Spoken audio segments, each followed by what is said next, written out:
नमः सिद्धेभ्यो नमः सिद्धेभ्यो नमः सिद्धेभ्यः। महावीर प्रभु की कथा कहता हूँ मैं आज, मन वच तन से न मान्य हो, पूर्ण बने सब काज। बोले महावीर भगवान की जय। आचार्य गुरु विद्यासागर जी महाराज की जय। पूर्व कथा में हम पढ़ कर के आए हैं कि मरीचि आदि ने दीक्षा तो ले ली पर उन्हें कुछ भी ज्ञान नहीं था, इसलिए तत्व ज्ञान के अभाव में वह विभिन्न प्रकार के विचार अपने अंदर उत्पन्न करने लगे। उनके अंदर बहुत सारी शंकाएं उत्पन्न होने लगीं और वह अज्ञानतावश क्या करते हैं तो सुन लें, क्योंकि अज्ञानी प्राणी अनर्थ कर बैठता है। जैसे अंधकार में बहुत से अनर्थ हो जाते हैं, वैसे अज्ञान अंधकार में भी जीव से बहुत सारे अनर्थ हो जाते हैं। अंधकार में जो पड़े भटके जीव अनेक, ज्ञानी से जब भेंट हो जागे ज्ञान विवेक। जो मरीचि आदि 4000 राजा थे, उन सब के लिए सब सहन नहीं हुआ, और सहन नहीं हुआ तो उन्होंने भगवान श्री ऋषभदेव को नमस्कार करके दूसरी ओर अपना कदम बढ़ा लिया, क्योंकि उन्हें घर लौटने में राजा भरत का भय था। इसलिए उन्होंने पापोदय के प्रभाव से क्या कर लिया, फल आदि खाना प्रारंभ कर लिया। और उन राजाओं की देखा देखी वह मरीचि भी वैसा ही करने लगा।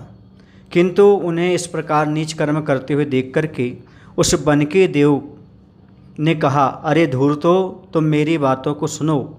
इस पवित्र मुनि भेष में जो लोग निंदा कर्म करते हैं वे पाप के उदय से नरक रूपी समुद्र में जा गिरते हैं। वस्तुतः ग्रस्त अवस्था में किए हुए पापों की जिनलिंग अवस्था यानी मुनि अवस्था में निवृत्ति हो जाती है, पर यदि मुनि भेष में पाप किया जाए तो उसको छुटकारा पाना अत्यंत कठिन ही नहीं असंभव है। अतएव तुम लोग इस भेष का परित्याग कर कोई दूसरा भेष ग्रहण करो, अन्यथा मुझे बाध्य हो तो मैं दंड देना पड़ेगा। देव की ऐसी फटकार सुनकर के मुनि वेशधारी उन लोगों को बड़ा भय उत्पन्न हुआ। उन्होंने मुनि वेश त्याग करके जटाजूट आदि वेश धारण कर लिए।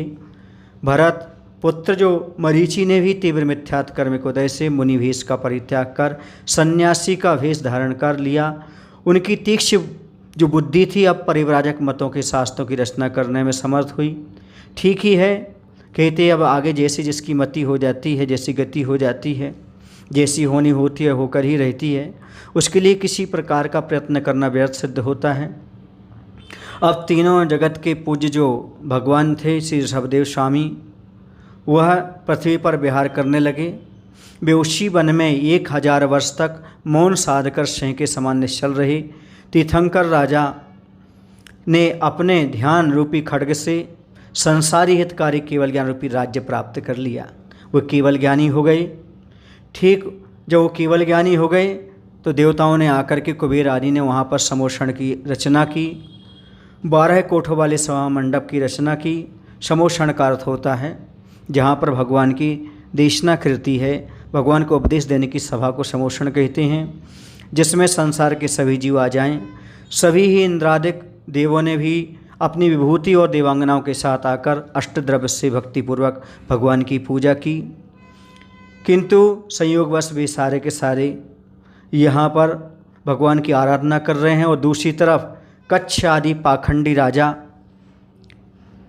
गण भगवान श्री ऋषभदेव से बंद मोक्ष का स्वरूप सुनकर के वास्तव में निर्गंत भाव लिंगी हो गए।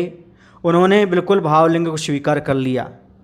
मरीच को छोड़ करके वो जो कच्छादि राजा थे वह सही भगवान को उपदेश सुनकर के समोषण में आकर के और सही रूप में मुनि बन गए, क्योंकि उन्हें समझ आ गई कि आखिरकार अपने जीवन में क्या करना चाहिए था। किंतु मरीचि ने अपने मन में ऐसा विचार किया।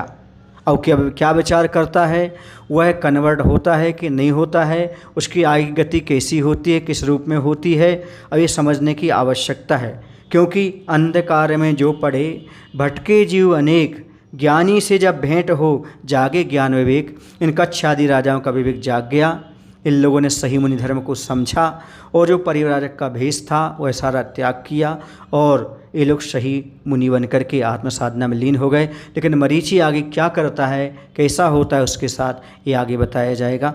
बोले महावीर भगवान की जय। आचार्य विद्यासागर जी महाराज की जय।